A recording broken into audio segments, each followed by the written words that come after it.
Hello folks, Mr. Welch here. I want to take a little bit of time to show you how to make a survey using Google Forms. Now there are a lot of different ways that you can create a survey. The questions you want to ask obviously has to do with what you are able to think of for a research question. But I just want to kind of show you guys basically how to get into it.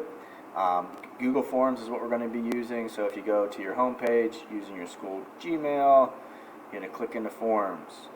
Okay. Now I have already created a sample one here, so I'm just going to sort of click back to that, and you can see that I made this very important survey about pizza. And I just want to kind of show you a couple of different things you can do. One is if you want to use the Likert scale that is talked about in the actual write-up of the project. If you scroll down, these two highlighted things here, you have the handout on survey and interview design, which I'll talk to you in a minute, and then Likert scale. The survey and questionnaire is important for you to think about prior to creating your survey.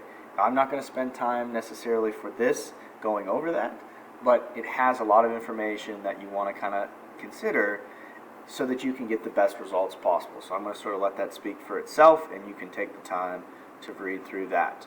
All right, the Likert scale is what we're going to be focusing on for now, which is how you are going to assess a value to the responses from the survey. Okay, so look, I have a title, I got a description, I have my first question. Now, in order to create a survey, right, that has like the responses 1 to 7 here, you're going to want to use the linear scale. Okay.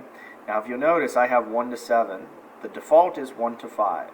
If you use a Likert scale, that is 1 to 7. That is 1 to 5, 1 to 4, okay? Whichever one of these you decide to choose for that question, you obviously will go and change that number to whatever you want. So for the sake of this, I just chose 7.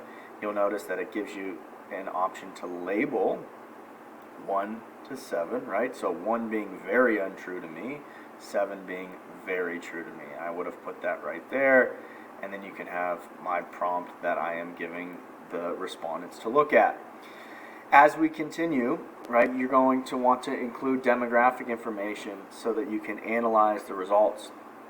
That is where you add maybe different sets of questions. You're no longer going to use this linear scale. You may want to use checkboxes, right? This is an example of age category. You want to understand if there's a certain age group that likes one thing or another, or that responds one way or another.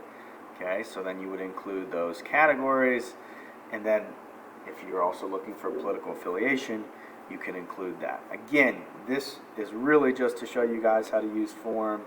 I always find it helpful whenever I'm creating one of these to, from time to time, check the preview, because then you can see what this is going to look like for somebody that is getting it.